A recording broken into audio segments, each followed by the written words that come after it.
Get into the water, Your Majesty, before I stop asking politely.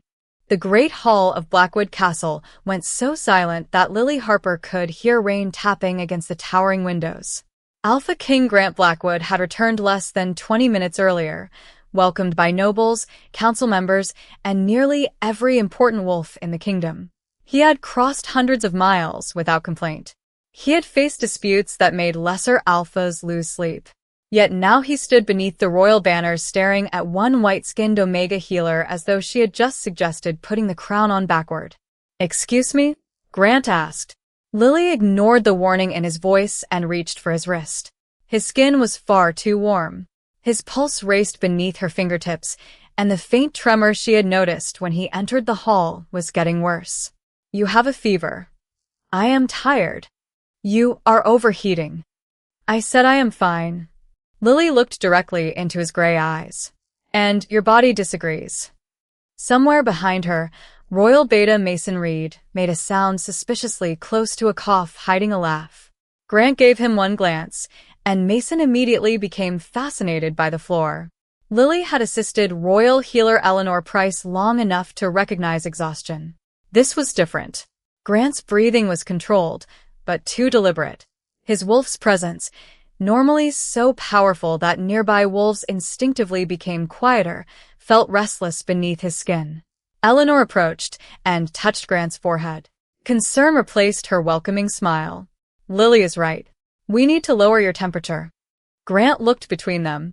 "I have council in 30 minutes. "No," Lily said. Several nobles inhaled at once. Grant slowly turned back to her. "No. No council. No speeches. No pretending you can command a fever, because everyone else obeys you." For one dangerous second, Lily wondered whether she had finally pushed too far. Then Grant swayed almost imperceptibly. That settled it. 10 minutes later, with Eleanor directing the attendants and Mason providing discreet support, the most powerful alpha in the Northern Territories was escorted into the royal bathing chamber. A wide stone tub had been filled with comfortably cool water. Grant stopped beside it. "Absolutely not." Lily folded her arms. "Your Majesty." Omega. Bath. Mason turned away, shoulders shaking. Grant stared at Lily with the exhausted disbelief of a man discovering an enemy for which military training had provided no preparation.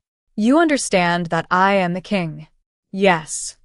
"And you are ordering me into a bathtub?" "Also yes." Grant closed his eyes briefly. Lily softened her voice. "You can dismiss me when your temperature is normal." At last, Grant surrendered to common sense and stepped into the water with the attendants preserving his privacy. The change was immediate. The tension in his shoulders eased. More strangely, the restless pressure of his wolf suddenly became quiet. Lily's amusement vanished. She moved closer, studying him carefully. Grant noticed. "What?" Lily touched the water, then checked his pulse again. Something cold moved through her despite the warmth of the room. "This should be helping your fever," she whispered. "But it should not be calming your wolf." Grant's expression sharpened. Lily looked toward Eleanor. The older healer had noticed it too. This was not ordinary exhaustion.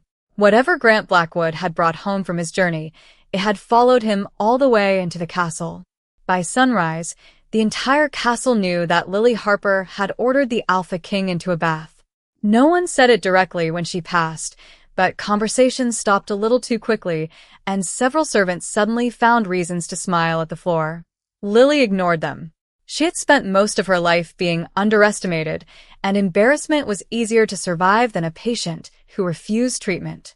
She carried a tray of dried herbs into Eleanor Price's workroom and began sorting them beneath the morning light. Lily had grown up nearly 300 miles west of Blackwood Castle, in a small mountain settlement where winter roads sometimes remained closed for weeks. There had been no grand infirmary there, no royal physicians, and no shelves filled with expensive medicines. People learned to pay attention. Lily's mother had taught her to recognize fever by the warmth behind the ears, dehydration by the color beneath the eyes, and a frightened wolf by the rhythm of its breathing. Lily had learned that survival often depended less on knowing everything than on noticing the one thing everyone else ignored. Eleanor understood that. The royal court did not. Still playing healer? Caroline Ashford asked from the doorway. Lily continued measuring dried willow bark. Caroline entered wearing a pale blue morning dress, perfectly suited to a noblewoman who had never needed to carry firewood through mountain snow. I am assisting Eleanor. You carry towels and organize herbs. Lily glanced up. Yesterday, I also argued with a king. Caroline's expression tightened. You seem proud of that.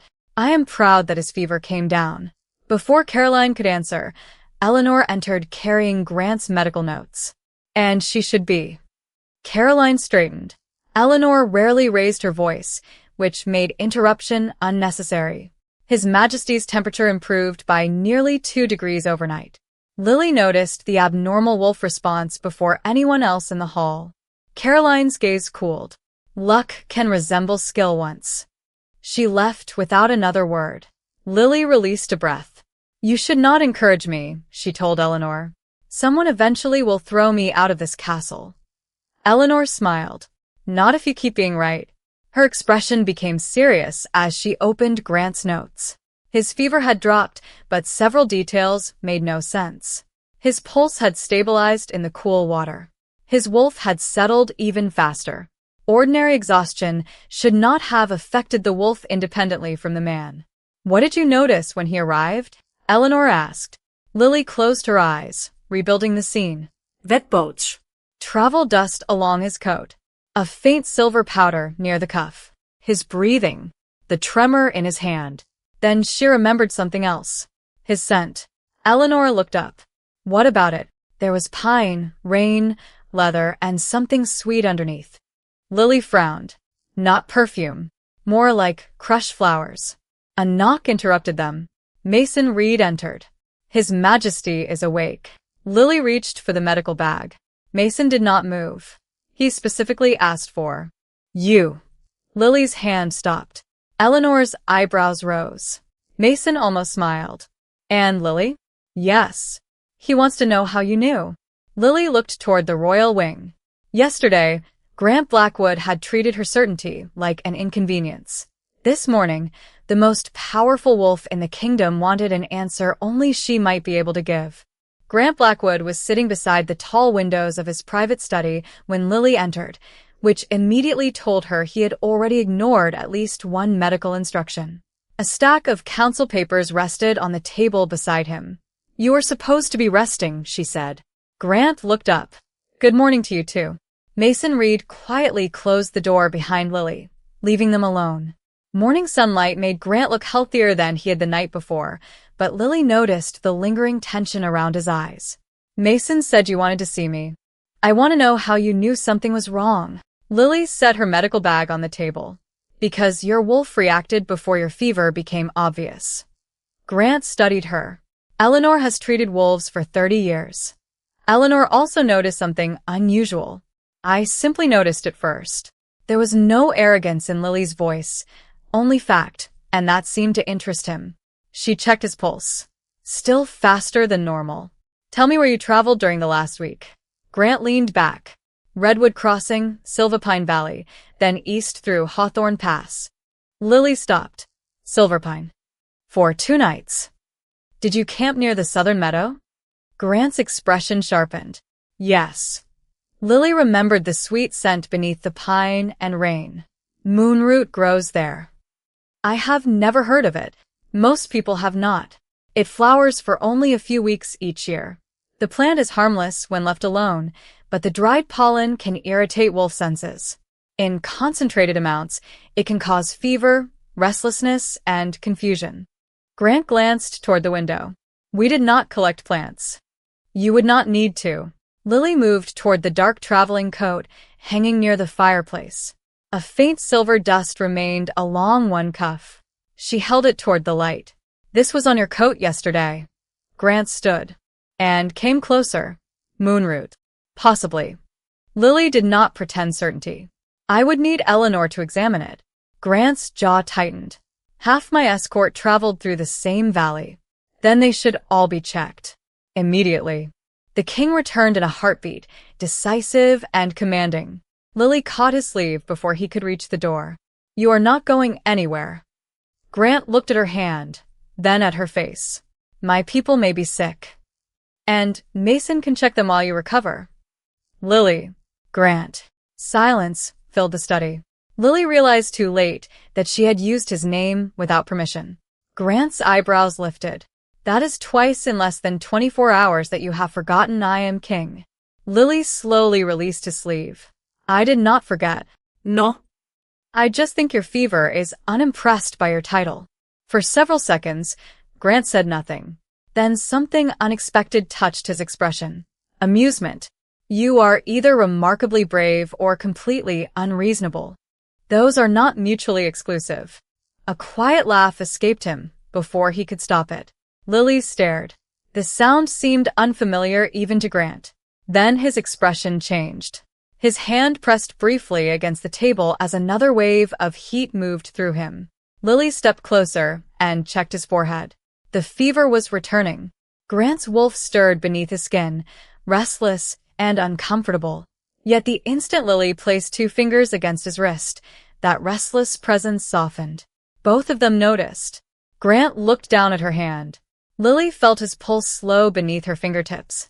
Moonroot might explain the fever. It could not explain that. For the next 2 days, Lily discovered that caring for Grant Blackwood required more patience than treating an entire mountain village during winter. His fever had fallen, but every improvement convinced him he was ready to work again. On the first morning, Lily entered his study and found 6 council reports spread across his desk. She gathered them into one stack. What are you doing? Grant asked. Helping you rest. By stealing government documents? Temporarily relocating them. Grant reached for the stack. Lily moved it beyond his reach. His gray eyes narrowed. Lily, your temperature was still elevated an hour ago. I feel fine. You said that before I had to put you in cool water. Grant leaned back with the expression of a man reconsidering every decision that had allowed this Omega into the royal wing. You enjoy reminding me of that. Only when necessary.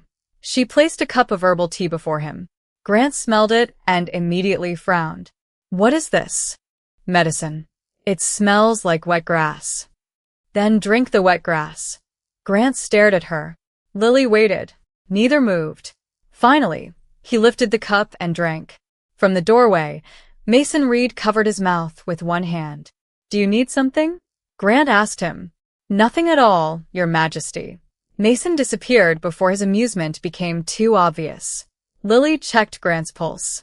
His wolf remained unusually quiet whenever she stood near him, a mystery neither Eleanor nor Lily could explain. The moonroot theory accounted for the fever, but not this. Grant watched her fingers resting lightly against his wrist. Why are you not afraid of me? The question surprised her. Should I be? Most people are careful around me. Careful is not the same as afraid. You told me to drink wet grass. Lily released his wrist. You needed to drink it. A small smile appeared at the corner of his mouth. That is your defense? It is my entire defense. Grant laughed softly, and Lily felt the room change. Not because a king was laughing, but because for a moment he did not seem like a king at all. He looked tired, human, and strangely relieved. Everyone wants something, he said after a moment. Council members want decisions. Noble families want influence. Pack leaders want favors. Lily studied him. And you think accepting care means owing someone? Grant's expression became still. She had guessed correctly. Where I grew up, Lily continued, if someone was sick, you brought soup, chopped firewood, and made sure they slept. Nobody kept score. Grant looked toward the rain beyond the window. The palace keeps score of everything. Then perhaps the palace is wrong. His gaze returned to hers. Something warm and quiet passed through the air between them. Lily felt his wolf stir, not with fever this time, but recognition. Before either could speak, a knock sounded. Caroline Ashford entered with 2 council members behind her. Her eyes moved from the untouched reports to the medicine on Grant's desk, then to Lily standing close beside him. Your Majesty, Caroline said carefully, the council is concerned that an unranked Omega has been given extraordinary access to you. Lily stepped back. Grant's expression hardened. Caroline continued. They believe your treatment should be placed entirely in the hands of someone more appropriate. The warmth vanished from the room. Lily understood immediately. This was no longer about medicine. Caroline's words settled over the study like frost. Lily kept her expression calm, though she could feel every eye in the room measuring the distance between an Omega healer's assistant and the Alpha King's chair. One councilman cleared his throat. No one questions Miss Harper's intentions, Your Majesty. However, royal protocol exists for a reason. Lily almost smiled. People often mention protocol when they wanted prejudice to sound respectable. Grant remained seated behind his desk. Eleanor Price approved Lily's treatment. Of course, Caroline replied smoothly. But Eleanor is the royal healer. Miss Harper is not. Grant's gaze sharpened, yet Lily spoke before he could answer. Then Eleanor should oversee his care. Everyone looked at her. Grant's expression changed first. Lily. She met his eyes. They are right about one thing. Your recovery should not become a political argument. Caroline seemed surprised by how easily Lily stepped aside. A sensible decision. Lily gathered her medical notes and placed them neatly beside Grant's tea. The fever has been responding to cool water, rest, and the herbal mixture every 4 hours. His pulse should be checked before meals. If the temperature rises again, send for Eleanor immediately. Grant said nothing. Lily waited for him to challenge the council, to tell Caroline that competence mattered more than rank. Instead, he leaned back slowly. Very well. 2 words. That was all. Lily told herself, the disappointment tightening. Her chest was foolish. Grant was her king and her patient. Nothing more. She gave a respectful nod and left the study without looking back. By afternoon, Eleanor had taken over Grant's treatment. Lily returned to the workroom, where she sorted bottles, cleaned instruments, and tried not to wonder whether Grant had finished his terrible tea. She was labeling dried herbs when Mason entered. He is impossible. Lily kept writing. That is not new information. He dismissed 3 healers in 2 hours. Eleanor will manage him. Mason hesitated. His fever is rising again. Lily's hand stopped. How high? Just over 102 degrees. Concern replaced everything else. Is the medicine working? Eleanor says it is. His physical symptoms are controlled, but his wolf will not settle. Lily looked down at the label in her hand. Moonroot explained the fever. It did not explain why Grant's wolf had calmed whenever she touched his wrist. Before she could answer, Eleanor hurried into the room carrying Grant's traveling coat. Lily, you said you noticed silver dust on this. Yes. Eleanor spread the coat across the table. Lily examined the cuff, then the collar, finding the same faint residue. Her fingers moved to the inner lining. A stronger sweet scent rose from the fabric. She froze. This is too concentrated to come from walking through a meadow. Mason frowned. Then how did it get there? Lily turned the lining outward and found tiny dried fragments caught in the stitching. Not just moonroot. Another familiar herb was mixed with it. Mountain cedar. Eleanor stared at her. Lily suddenly understood. It is used to repel insects from stored clothing. Mason's expression sharpened. The supply crews treated the travel cloaks. Lily nodded. Someone must have mixed the wrong dried plants into the cedar. It was not an attack. It was a mistake. A dangerous one that could affect every wolf who had received supplies from the same shipment. Lily looked toward the royal wing. At that exact moment, somewhere beyond the stone walls, Grant's wolf surged with restless energy. Lily felt it like a pull beneath her ribs.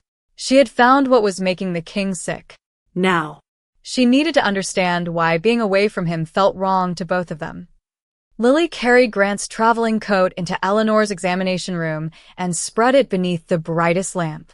The answer was there now, hidden in something so ordinary that no one had thought to question it. Moonroot fragments clung to the inner stitching beside dried mountain cedar, both crushed almost into powder. Eleanor examined the mixture carefully while Mason sent attendants to collect every cloak, blanket, and supply bag from Grant's returning escort. Within an hour, they found the same mistake in 3 storage crates. The herbs had been mixed during packing. No conspiracy. No secret enemy. Just one careless error, traveling hundreds of miles with men who trusted their supplies to be safe. The contaminated items leave the castle today, Eleanor said. And everyone exposed gets examined. Lily nodded, but her thoughts remained upstairs. His medicine is still working? Yes. Eleanor gave her a knowing look. That is what concerns me. Lily frowned. Why? Because his temperature should be stabilizing faster now that we understand the exposure. Physically, he is improving. His wolf is the problem. Mason returned before Lily could respond. He is trying to attend council. Lily closed her eyes. Of course he is. They found Grant halfway down the royal corridor, dressed for official business and looking like determination alone might carry him into the council chamber. Eleanor stepped in front of him. Back to your room. I have rested. For approximately 40 minutes, Mason said. Grant looked at him. Whose side are you on? At present, the side that would like its king conscious. Lily almost smiled, but Grant noticed her standing behind them. The change was immediate. The restless pressure she had learned to recognize softened before she even touched him. Eleanor noticed too. Her eyes moved from Grant to Lily. Grant's shoulders slowly relaxed. You found something, he said. Lily explained the supply mistake, the moonroot, and the contaminated travel gear. Grant listened without interrupting. When she finished, he immediately ordered Mason to inspect every shipment sent to the packs along the western routes. That was the king Lily respected, decisive when action truly mattered. Then he looked at her. So the medicine was correct. Yes. And the moonroot explains the fever. Yes. Then explain this. He touched 2 fingers to his chest. Lily knew what he meant. His wolf had been restless all afternoon. Now it was calm. Eleanor stepped closer and checked his pulse. Her expression became thoughtful. His heart rate has dropped. Lily shook her head. I have not given him anything. Exactly, Eleanor said. Grant's gaze remained on Lily. She suddenly remembered every strange moment. His wolf quieting in the bath while she stood beside him, his pulse slowing beneath her fingers, the invisible pull she had felt from across the castle. Lily tried to dismiss it as coincidence, but wolves understood things people sometimes took longer to accept. Perhaps your wolf associates me with treatment, she suggested. Grant's mouth curved faintly. My wolf has never been particularly fond of medicine. Then perhaps he appreciates competent company. That sounds more likely. Eleanor hid a smile. Lily folded her arms. You are still going back to bed. Grant sighed. There it is. There what is? The part where you ruin a perfectly reasonable conversation. Yet this time, he turned toward his room without argument. Lily watched him go, unsettled by how naturally he had listened. Eleanor remained beside her. Moonroot explains what made him ill, the older healer said quietly. But it does not explain why his wolf recognizes you.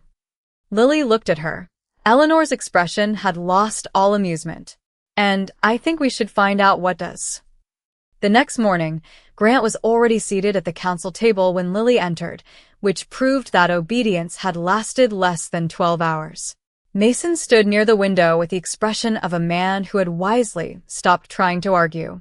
Caroline Ashford sat among the senior council members, her posture perfectly composed. Grant looked better, but Lily noticed the faint color high on his cheeks and the tension beneath his eyes. She crossed the chamber and placed one hand on the papers in front of him. Stand up. Grant looked at her. I thought your favorite instruction was sit down. It will be in about 30 seconds. Several council members exchanged startled glances. Lily checked his forehead, then his pulse. Too warm. Too fast. Sit down. Grant remained standing. We are discussing the contaminated supplies. Mason has the inspection reports. I am the king. And you are recovering from a fever. Caroline exhaled sharply.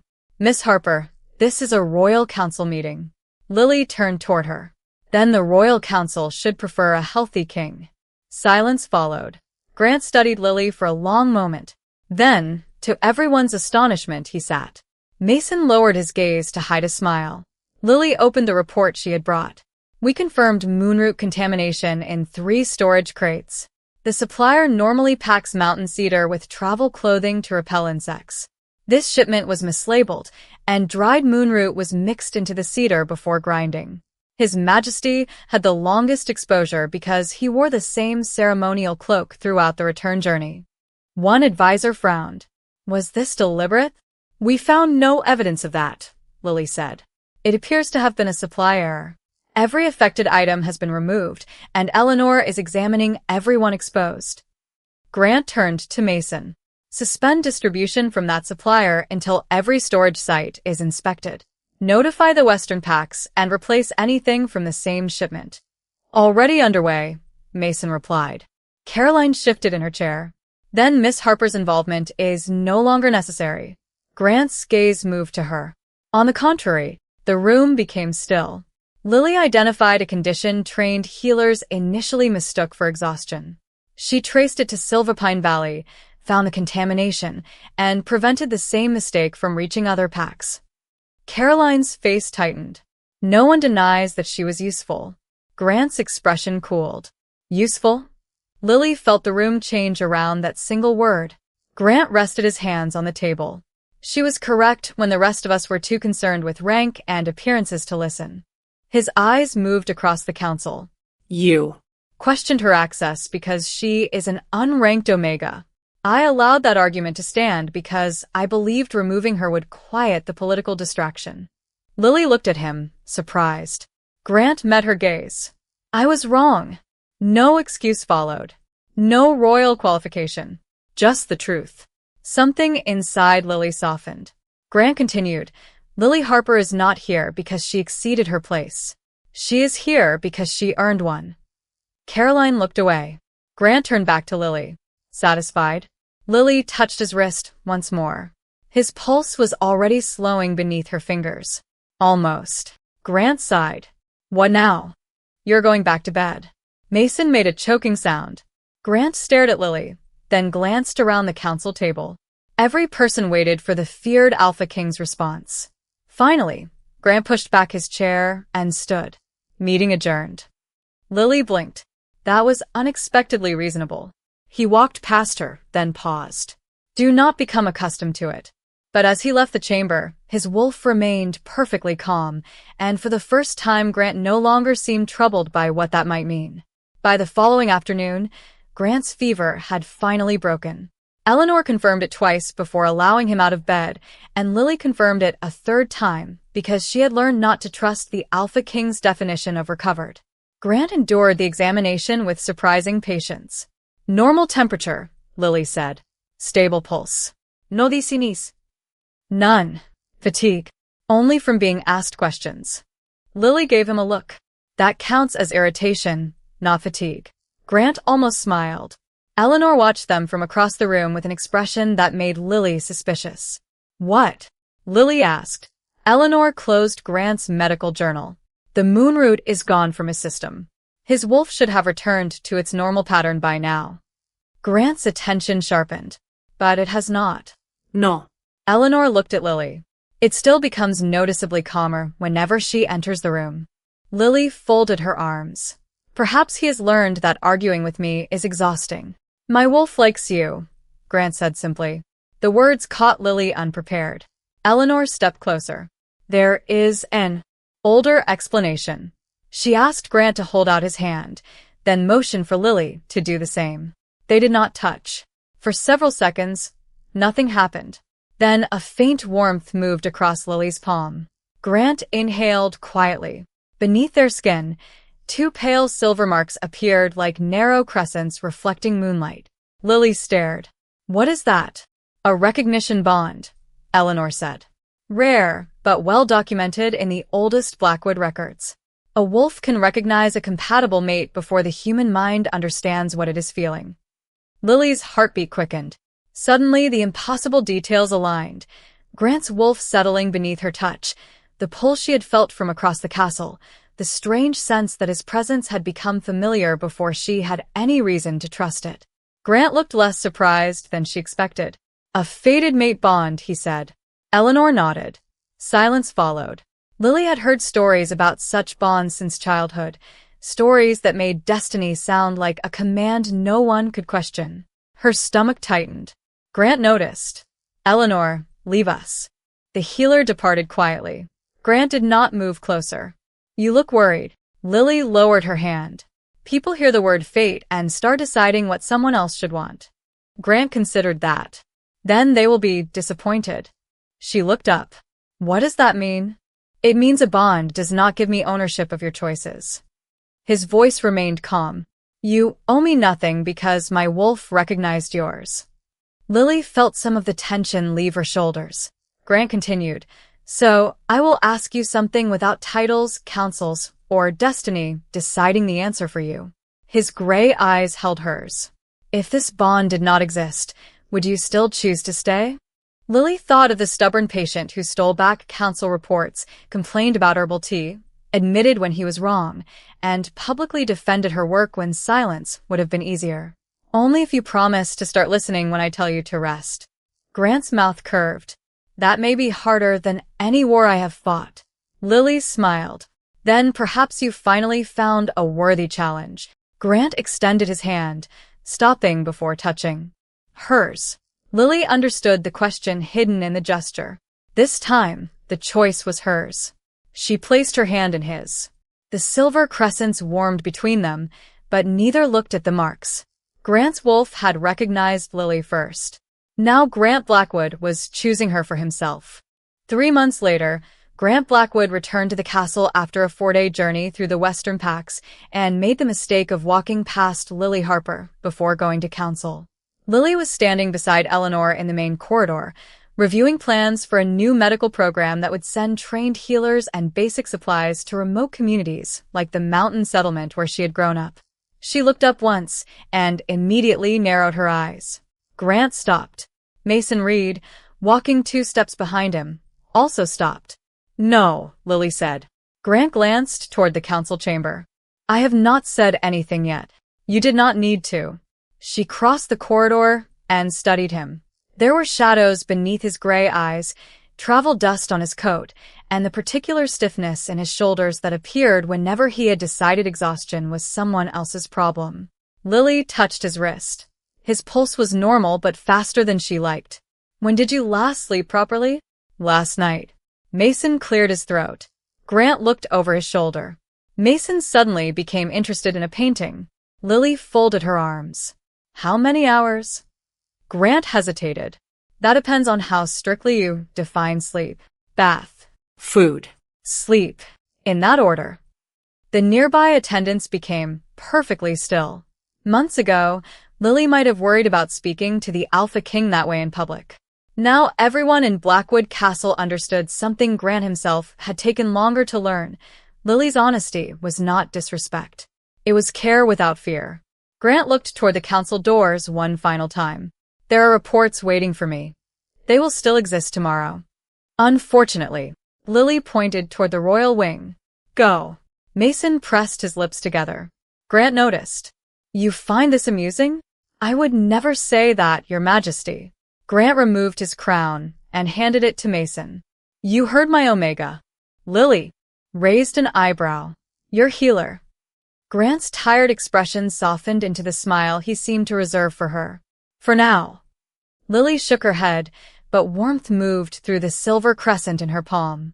Their bond had deepened over the months, yet neither of them had allowed destiny to hurry what trust was still building. Grant had given Lily no ornamental position at court. Instead, he had funded the medical network she proposed and placed her beside Eleanor, where her knowledge could help people who had once been overlooked exactly as she had been. Lily, in return, had learned that Grant's stubbornness was not arrogance alone. He had spent years believing leadership meant carrying every burden without allowing anyone to carry even one for him. Slowly, that belief was changing. Grant took 2 steps toward the royal wing, then turned. "Lily." "Yes." "Will you join me for dinner after I have completed your extremely demanding recovery schedule?" "If you actually follow it. You negotiate like a council elder. And you complain like a terrible patient." Mason finally laughed. Grant gave him a resigned look before continuing down the corridor. Lily watched him go, remembering the feverish king who had once argued with her beside a bathtub because accepting help felt more difficult than facing an enemy. He had not become weaker by learning to rest. He had become wiser about where strength came from. Later that evening, Lily found him beside the fireplace, rested, fed, and waiting with 2 cups of tea. Grant offered her one. "What grass?" she asked. "Apparently, I have developed standards." Lily sat beside him. Outside, the castle settled into evening. Grant reached for her hand, and she gave it freely. The silver marks warmed between their palms. Once, the Alpha King had believed strength meant needing no one. Now, he understood that sometimes the strongest choice was trusting the person brave enough to tell him when to stop.